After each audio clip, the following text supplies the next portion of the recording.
Casa Amor came and went. Anyway, so I gotta make this quick because I do not have enough space on my memory card to finish making this video. Why am I saying this? I have no idea. But anyways, who was surprised by the latest recoupling? I definitely wasn't. I mean, I'm just going to go through the highlights of the recoupling and everything. I think at this point it was pretty obvious as the episode was going along for us to know what was going to happen, and exactly what everybody thought, or at least what I thought was going to happen, actually happened. And I will say that I'm actually glad that the people made the decisions that they made, because at the end of the day, nobody chose outside of what their gut was telling them to do. I think if you force a relationship, that's where like the issues are. So I'm glad that everybody kind of like got that out of the way, especially the boys. However, I will say that look, and Natalia just look a little bit shaky. I don't think she's really into him as he is into her. So we're going to see how that goes. Who else don't I think? What I'm interested to see is now the new situation where it's Shauna, Molly, and Callum. That was the biggest like sigh of relief I have given in this show. I'm like, good for you, Callum. Good boy. Like this guy, it was obvious to see that he wasn't really like as happy as he was with Shauna the way he is with Molly. Like he's suddenly like touchy-feely.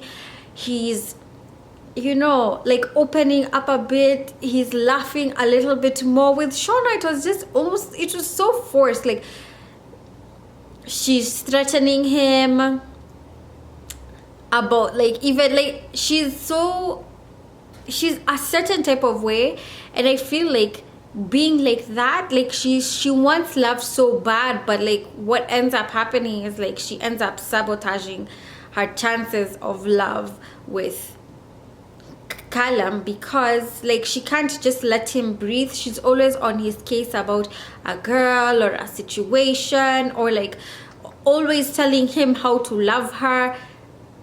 A man knows how to love the right woman, like, and I'm not saying this from a point of like judging her. It's just more actually as a reference point from my own history.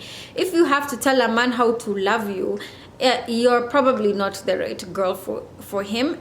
But more importantly, he is not the right guy for you. So you're just forcing issues. Just let it go, girl. You're going to find whoever you need to find when you need to find them, after you work on your issues. And that's not like me being mean. That's just me. That's just facts, man. It's facts.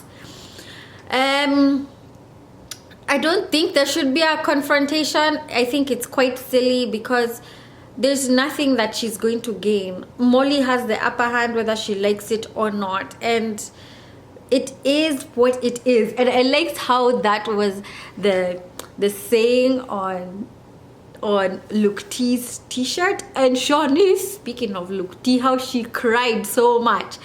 Hey, I'm like, damn,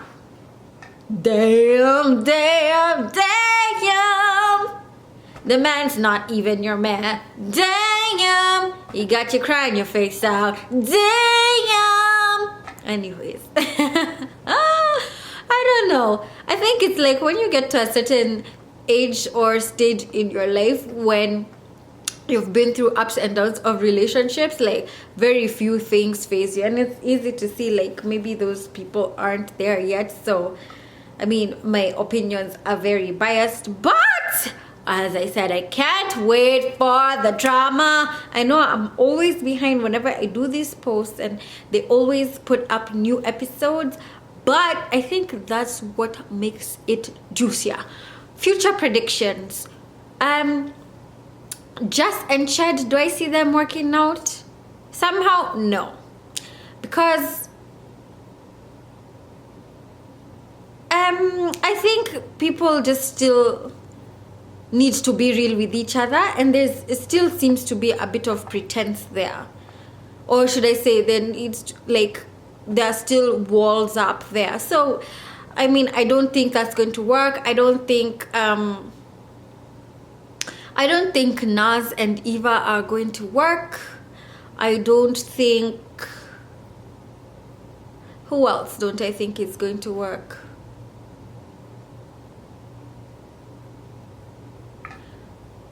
Luke M and Natalia, I don't think they are going to work. I think, yeah, I don't know. And I don't know right now who to fault yet, but Luke M, I said, I don't think Natalia is into him. Naz and Eva, I think Eva is going to graft with somebody else, but I also think that Naz doesn't really feel her that much, or he's pretending not to really feel her that much. But I just don't think it's going to work out. Jess and Ched, meh, boring. I don't think it's going to work. Anyways, I am interested to see Rebecca and Jordan. Jordan seems to be a little bit scared of Rebecca. So that's kind of like a red flag for me. I don't think any relationship based on fear or like working too hard to please to please your partner works. But right now they're in the honeymoon phase, so it might be a good thing. I do think Priscilla and Mike will work. I do think Shanice and Luke T will work. I do think Callum and Molly will work. I do think Paige and Finn will work, at least while they're in the villa. I'm not talking about out in the world, sorry. But yeah, those are just my predictions. I think actually Demi is going to be quite all right. I think Shanice is going to have a problem with Luke T having shared a bed with somebody. And I think it will come up. I think Shauna is going to have the hardest time in the villa. I don't think she's going to move on anytime soon. She's going to pretend to want to find somebody new, but she's not going to be over Callum. She might want to give it a go, but it's just not going to work. She's not going to find love in that island. She might actually end up being in a friendship couple with a new boy who comes in. Demi, I hope she will find somebody, and I do think somebody will come in there specifically for her, so that's something that I'm excited about. Anyways, that's it from me.